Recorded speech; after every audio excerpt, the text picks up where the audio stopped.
आध्यात्मिक सशक्तिकरण से घर बने मंदिर। तो ये जो टॉपिक था उसे सोच के मुझे विचार आया, कितना मना बाबा तो कितना बोलता है कि घर को अगर मंदिर बनाना है तो खुद के अंदर शक्ति भरनी होगी, सशक्तिकरण करने ही तो बाबा आया है। बाबा किस लिए आया है? कि बाबा के जो बच्चे हैं जो खुद को इतना दीनहीन समझने लगे हैं, वो बाबा बताने आया है कि तुम शक्ति स्वरूपा हो। तुम ऐसे छोटी छोटी बातों में परेशान होना, इतना हद तक व्यक्ति अंदर से कमजोर हो गया है कि छोटी सी भी परेशानी आती है तो चाहे बड़े हैं चाहे बच्चे हैं, सुसाइड कर लेते हैं, अपना जीवन ही खत्म कर देते हैं। क्यों जीवन खत्म करते हैं? क्योंकि वो अंदर से कमजोर है। तो भगवान आया है ये बताने कि तुम मेरे हो। अगर कोई बच्चा है चाहे गरीब घर का है और वो बाहर से आता है, किसी ने दोस्त ने उसको गिरा दिया है, लगा दिया है, उसे खेल से भगा दिया है और वो घर में रोता हुआ आता है और अपनी माँ से लिपटता है और माँ कहती है उनको जाने दो, मैं हूं ना, मैं खेलूंगी तुम्हारे साथ। उसको भी पता है उसकी माँ नहीं खेलेगी उसके साथ, लेकिन जैसे ही उसकी माँ ये कहती है ना मैं हूं ना, मैं खेलूंगी तुम्हारे साथ, तो सारे दुख, अपने सारे गम, उसकी जो चोट लगी है सब भूल जाता है। तो भगवान भी तो हमको यही कह रहा है ना, कोई तुम्हें दुख दे रहा है, कोई तुम्हें परेशान कर रहा है, छोड़ो उन सबको, मैं हूं ना, मैं तुम्हारा साथ निभाऊंगा। तो हमें अपने घर को अगर मंदिर बनाना है तो शक्तिशाली बनना होगा, और शक्तिशाली बनने के लिए बनाने के लिए भगवान आया है। भगवान को क्या कहा? शक्तियों का सागर है भगवान, है ना, शक्तियों का सागर। ये तो हम भक्ति मार्ग में कि तू प्रेम का सागर है, शांति का सागर है, शक्तियों का सागर है, हम तेरी एक बस बूंद के प्यासे हैं। वो कहता है बूंद नहीं, पूरा सागर ही मेरे बच्चों के लिए ही तो है ना। माँ बाप का जो भी होता है बच्चों के लिए होता है। तो भगवान कह रहा है कि वे इतनी ढेर शक्तियां, कहने को अष्ट शक्ति कह देते हैं, लेकिन भगवान कहता है कि मैं ढेर शक्तियां लेके आया हूं और जिसको जितना लेना है वो ले ले। कहते ना भाग्य बट रहा था, भगवान जब भाग्य बांट रहा था तो सो रहे थे क्या? तो कहीं हम सोते तो नहीं रह गए? बीच बीच में झपकी तो नहीं आ रही है? भगवान भाग्य बांट रहा है और पूरे कल्प का बांट रहा है। ऐसा नहीं है कि कोई बात नहीं अभी सो गए तो फिर कुछ सालों बाद देख लेंगे। पूरे कल्प का भाग्य बट रहा है, और भाग्य बांटना माना हमें उससे गुण और शक्तियां लेनी। यही भगवान की सारी संपत्ति है, यही उसका वर्षा है जो वो अपने बच्चों को देने आया है, गुण और शक्ति। इसमें ज्ञान भी है, शांति भी है, प्रेम भी है, सब कुछ आता है। तो अगर हमें अपने घर को बनाना है मजबूत, आज भी देखो आप घर बनाओ, एक कमरे का बनाओ, 2 कमरे का बनाओ, तो कहते हैं सीमेंट अच्छा होना चाहिए, है ना, ईंट अच्छी क्वालिटी की होनी चाहिए।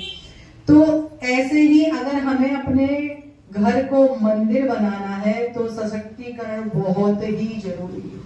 अगर घर में रहने वाले कमजोर लोग होते हैं, देखो आजकल जो बेचारे कमजोर लोग होते हैं ना, तो उन्हें जो अड़ोसी पड़ोसी होते हैं ना उनकी जमीन को दबा लेते हैं क्योंकि वो कमजोर है। तो हमें मजबूत बनना होगा, शक्तियों से भरपूर बनना होगा, तब बनेगा घर मंदिर। मंदिर ऐसे ही नहीं बन जाता। घर का एक कमरा भी बनता है तो हम कितना सोचते समझते हैं कि मटेरियल कैसा लगे, तो हमें तो अपने घर को मंदिर बनाना है।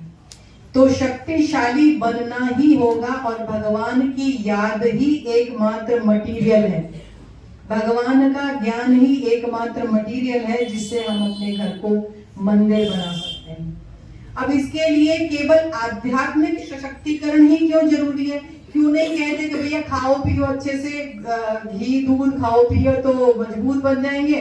तो पहलवान व्यक्ति से तो वैसे ही सब लोग डर के रहते है ना। तो ये वाली शक्ति, बाहुबल को क्यों नहीं बाबा ने बोला? क्यों बोला कि आध्यात्मिक रूप से सशक्त बनो? आध्यात्मिक रूप से सशक्त बनने का मतलब है कि जो हमारी दिनचर्या है, कोई जरूरी नहीं है कि हमें लोगों से लड़ना हो, हाथापाई करनी हो, कोई जरूरी नहीं है हर किसी के जीवन में इस तरह के क्षण आए, लेकिन सब माताओं के जीवन में, या जितने भी यहाँ आत्माएं बैठी हैं, बाबा के बच्चे बैठे हैं, किसी के घर में कोई लेट आया, है ना, बच्चा गया था स्कूल लेकिन वो लेट हो गया।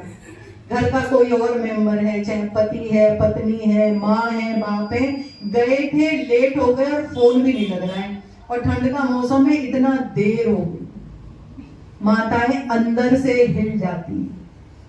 सोचने में आता है कि नहीं, पता नहीं एक्सीडेंट तो नहीं होगा, 4 जगह इधर पूछेंगे उधर पूछेंगे, आया कि नहीं, दरवाजे पे झांकते रहेंगे। तो ये हमारी कमजोरी है, इस कमजोरी को हमको भगाना है। और इसको भगाने के लिए आप अंदर शरीर से कितने मजबूत हैं कोई मैटर नहीं करता है। बहुत हट्टे कट्टे व्यक्ति भी डर जाते हैं जब उनका बच्चा अंधेरा हो गया लेकिन खेल के घर नहीं आया। तो इसके लिए जिस सशक्तिकरण की जरूरत है, जिस शक्ति की जरूरत है, वो आती है अध्यात्म से। और अध्यात्म का जो प्रेरणाता है, जो फादर है, वो है परमात्मा पिता। हमें उससे शक्तियां लेनी है और फिर खुद को मजबूत बनाना है। चाहते हैं ना कि सभी इस तरह की टेंशन से मुक्त हो जाएं, कि भगवान बैठा है ना, भगवान का घर है, मेरा बच्चा नहीं, वो भगवान का बच्चा है। मैं यहाँ से बैठ के उसे योग लगाऊं और उसको शक्तियां दूं कि वो कहीं मुसीबत में भी हो तो भी सीधा घर सुरक्षित आ जाए। ये हमें सिखाता है आध्यात्मिक सशक्तिकरण। और कुछ नहीं होता है लोगों से हेल्प मांगना और कोई चीजों की हेल्प मांगना। हम यहाँ बैठ जाएं बस बाबा के कमरे में कि बाबा ये परेशानी है, अब आपकी जिम्मेदारी है। ये है आध्यात्मिक सशक्तिकरण। हमें साधनों पर निर्भर नहीं रहना है, हमें अपने आत्मबल को इतना मजबूत बनाना है, अपने परमात्मा से कनेक्शन को इतना मजबूत बनाना है कि हम घर बैठे भी दूर बैठे बच्चे की रक्षा कर सकें। लेकिन हमने इसको बहुत ऐसे जनरल वे में ले लिया कि रोज मुरली सुनते हैं, रोज मुरली सुनने के बाद बस हमारे हो गई दिनचर्या, नुमा शाम कर लेंगे, बीच बीच में कोई करते हैं कोई नहीं भी करते, योग कर लेंगे, अमृत वेले कर लेंगे। लेकिन हमारी मन की स्थिति का क्या चल रहा है? उसका लेवल बढ़ रहा है कि अभी भी वही है, अभी भी छोटी छोटी बातों पे हम डर जाते हैं। जो डर होता है, बाबा कहता है डर 5 विकारों के नाम हमने सुने हैं, लेकिन डर को बाबा 6ठा विकार कहता है। डर है जो ये कमजोर आत्मा की निशानी। अगर आत्माओं के अंदर डर है किसी भी तरह का नुकसान हो जाने का, बच्चे को उनका भविष्य बिगड़ जाने का, बच्चे की जान को लेके, उसके स्वास्थ्य को लेकर किसी भी तरह का डर है, तो माना आत्मा बहुत कमजोर है।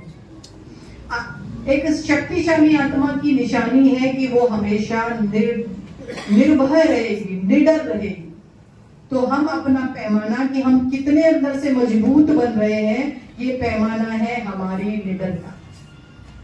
अभी आप सब लोग जैसे सुन रहे होंगे, हमें तो भगवान आके रोज पढ़ा रहा है। भक्ति में भी ऐसी आत्माएं अभी भी हैं, भक्ति में भी इतना बल है कि आत्माएं निडरता को प्राप्त कर रही हैं। जैसे प्रेमानंद महाराज को तो अभी सबने देखा होगा, है ना, वो बाबा है, नॉर्मल इंसान है, उनकी दोनों किडनियां फेल हैं और उनके चेहरे पे कभी भाव नहीं आता, इतना उन्होंने भक्ति का बल जमा किया है। तो हमारे सामने तो उस शक्तियों के सागर का एग्जाम्पल है।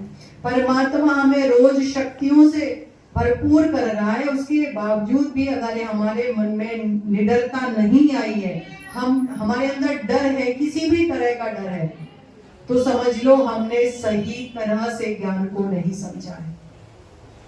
किसी भी तरह का, जैसे कभी माताएं होती ना, मुंह से बोल निकल गया किसी का ना, कुछ कभी भाव में आके किसी भी तरह का बोल निकल गया, अब डर होता है ना कि झगड़ा ना हो जाए, अरे कोई डांटेगा, घर में बड़े होते हैं वो डांटेंगे, तुम्हें बोलने की क्या जरूरत थी, ये डर है। ऐसा हो भी जाए, वैसे तो बाबा कहता है कि बोल पर बहुत अटेंशन देना है, बोल तुम्हारा दर्पण है, आपके अंदर क्या चल रहा है उसका दर्पण है बोल। लेकिन कभी हो जाए ना तो बात लेके बाबा के सामने बैठ जाए कि बाबा देख लो, अभी मेरे मान सम्मान की बात है, मेरे मुख से बोल तो निकल गया, लेकिन अब आप इसको संभालना। तो भगवान बैठा है, उसको सौंप के तो देखो उस बात से, जिसे सामने वाले को आपने बोल दिया और आपको डर है कि ये पलट के हमको बोलेगा, तो वो भूल जाएगा। भगवान की याद में इतनी शक्ति है कि वो उस बात को ही भूल जाएगा कि आपने क्या बोला है। अब कितने लोग हैं यहाँ पे, मैं पूछना चाहूंगी कि जो भगवान का भी टेस्ट लेते हैं, कोई है क्या ऐसे, कोई परिस्थिति आई और भगवान को ही पकड़ लेते हैं, देखो बाबा ये बात आ गई है, अब आपको संभालनी। ऐसे करती है माताएं, नहीं करती हैं? भगवान को भी चेक करो, है ना। बहुत बड़ी बड़ी बातें बोलता है रोज मुरली में, तो उसको भी तो कभी चेक करो ना कि सचमुच में ये बड़ी बड़ी बातें काम भी करती है कि बाबा ऐसे बोल के चला जाता है। तब निश्चय बढ़ता है जब हम बाबा को कोई काम बोले और बाबा फिर उसका वो फल देता है जो हमने सपने में भी नहीं सोचा, तभी तो बाबा पे निश्चय बढ़ता है ना। तभी तो लगता है ना कि हाँ सच में भगवान हमारे लिए आया है। तो किसी से अगर रिश्ता बनाना होता है तो क्या करते हैं? किसी से सोचते हैं हमारी इनसे संबंध हो जाए, इनसे हमारी जान पहचान हो जाए, तो हम उससे कोशिश करते हैं कि इससे बार बार मिला जाए, है ना। वो कहीं खड़े होंगे तो हम भी उनके बगल में जाके खड़े होंगे, क्योंकि बातचीत होगी तो परिचय होगा ना। परिचय करने के लिए तो बातचीत होना जरूरी है। तो भगवान को भी ऐसे ही अपना बनाने के लिए उससे बीच बीच में कोई काम दो कि देखो ये काम करता है कि नहीं करता है। तो भगवान को काम दो और फिर जब वो काम बनता है तो कितना नशा होता है। कोई काम पड़ोसी कर दे, बच्चा जरूरत के समय कोई मदद कर दे, तो हम कितने खुश होते हैं, कितनी दुआएं निकलती हैं। और हम अगर भगवान से किसी काम की करें और भगवान कर दे तो रिश्ता बनेगा कि नहीं बनेगा? फिर तो कहेगा कि फिर दुनिया से कहने की जरूरत कहाँ पड़ी है, वो करवाएगा। देखो करेंगे तो दुनिया वाले ही है ना। बाबा तो निमित्त बनाता है किसी न किसी को, लेकिन फिर हम कहेंगे कि हमारा घर तो मंदिर है।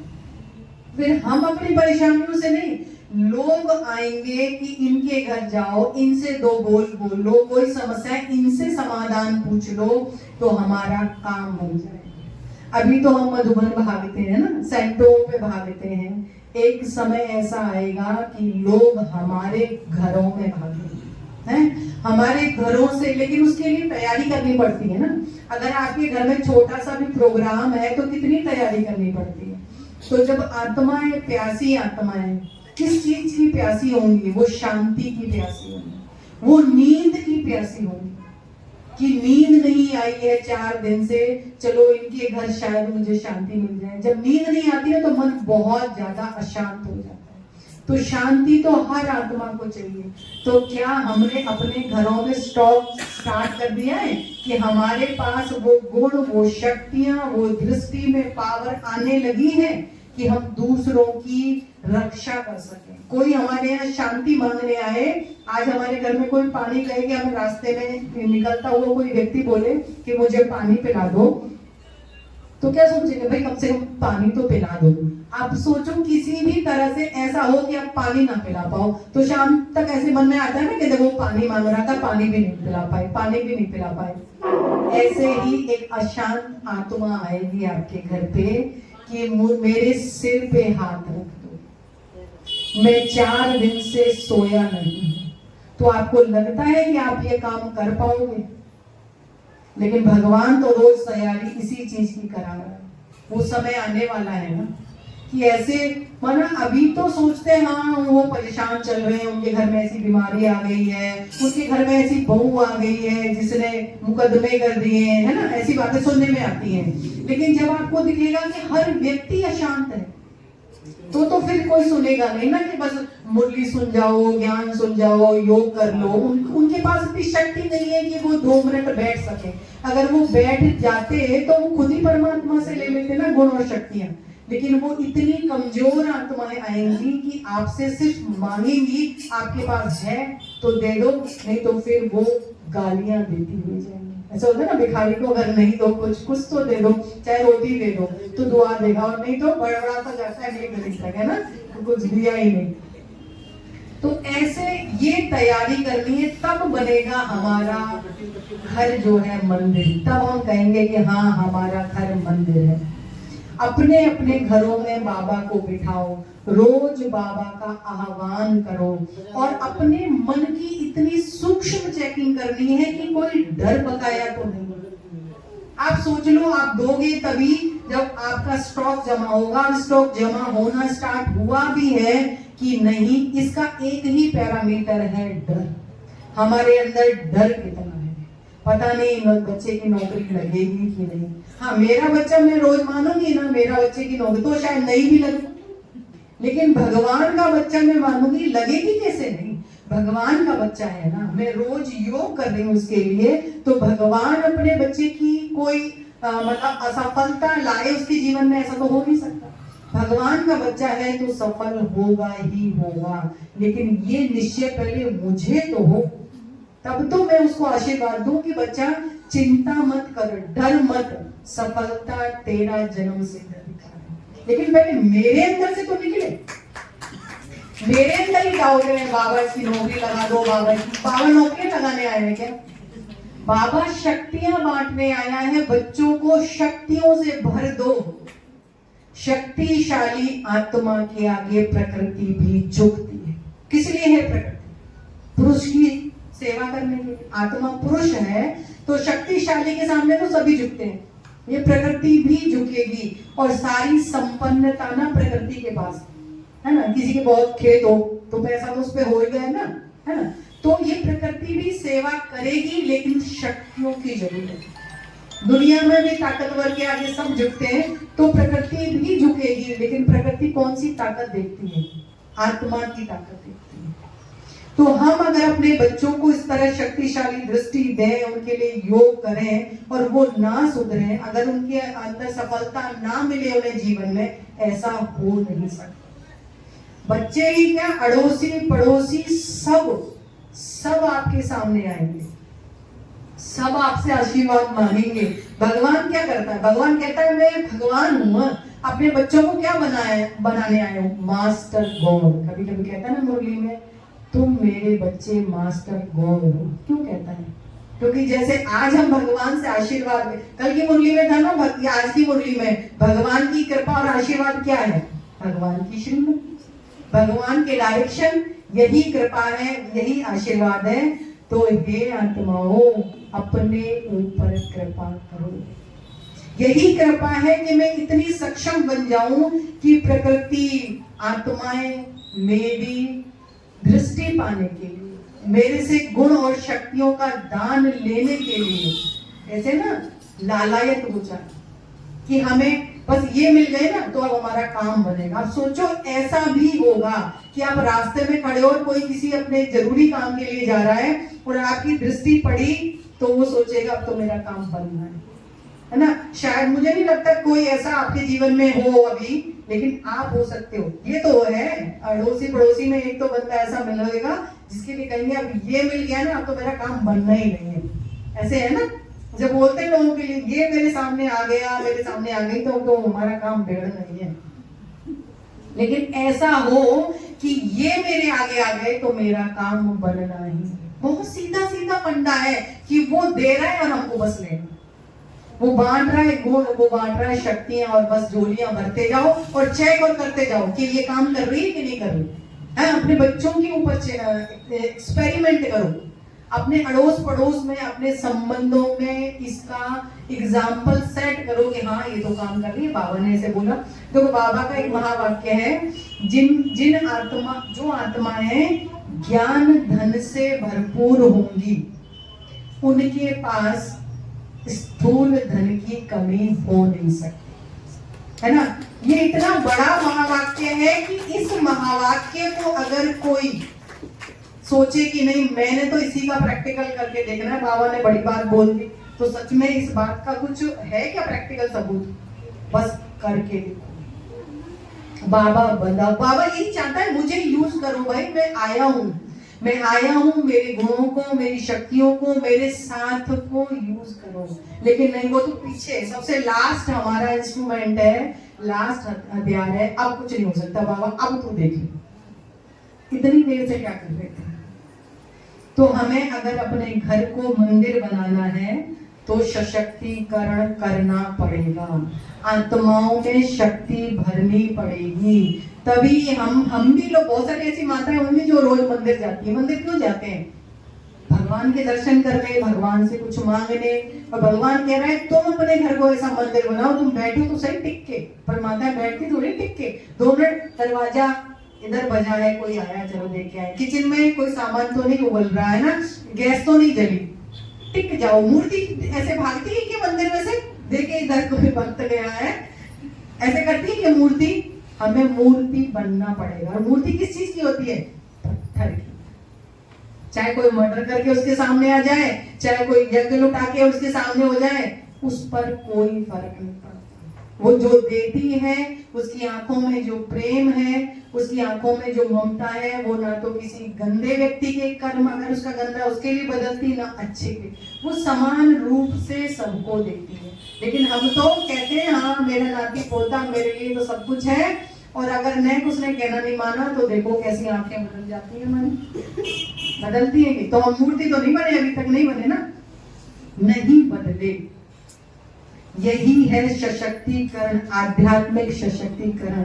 अगर माताएं अभी भी शक्तियां नहीं बनी है तो कब बनेंगी?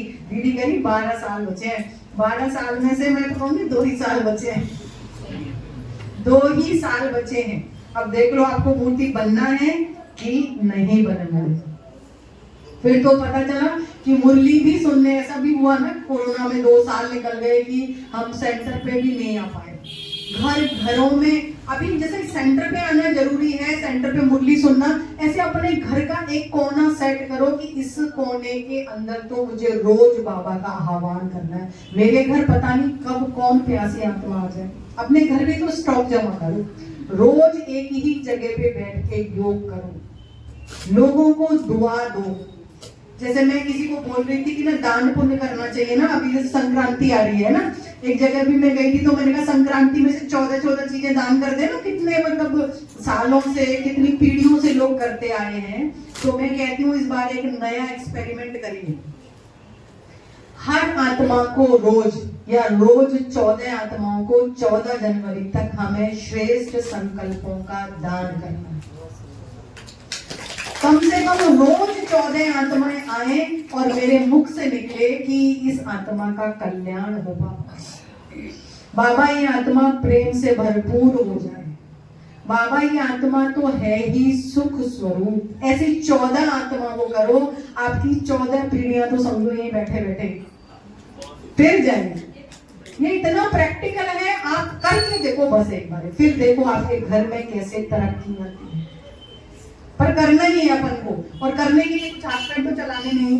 कितना इजी है, बाबा ने हमको कितना इजी टारगेट दिए है ना, इतने इजी। दुनिया तो कितना पुरुषार्थ कर रही है, बिजनेस कर रही है, क्या क्या नहीं कर रही, तब जाके घर में संपन्नता आती है। और बाबा कह रहे हैं तुम्हें बैठे बैठे कुछ करना ही नहीं है, बस संकल्पों को एक डायरेक्शन देना। तो 14 जनवरी तक करके देखना माताएं, और फिर रिजल्ट भी शेयर करना दीदी से कि कैसा परिवर्तन आए।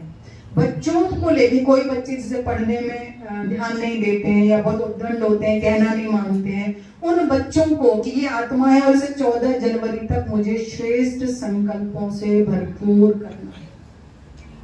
अभी जो बाबा मिलन था, पिछला बाबा मिलन जो हुआ है 15 तारीख को, तो बाबा ने क्या बोला उसमें? यही बोला ना, कोई तुम्हें नेगेटिव दे रहा है ना, तुम 10 गुना पॉजिटिव शुभ संकल्प दो उसको, तो अपने आप बदल जाएगी। संकल्पों का दान करना है, कितना इजी दान है। किसी के पास पैसा है भाई दान के लिए, किसी के पास नहीं है, लेकिन शुभ संकल्प तो सबके पास है। रोज मुरली क्या है? शुभ संकल्पों का तो एक वो है ना, भंडार है, खजाना है मुरली, वो हमें सबको बांटना है। तो अपने अपने घरों को देखो, दीदी ने नया साल स्टार्ट होने से पहले एक टारगेट दे दिया, यहाँ जितनी भी माताएं हैं, कि अपने अपने घरों को मंदिर बनाना है और उसके लिए हमें शक्तिशाली बनना है। अब देख लो किस किस को करना है, किस किस को नहीं करना है, ठीक है ना। ओम शांति।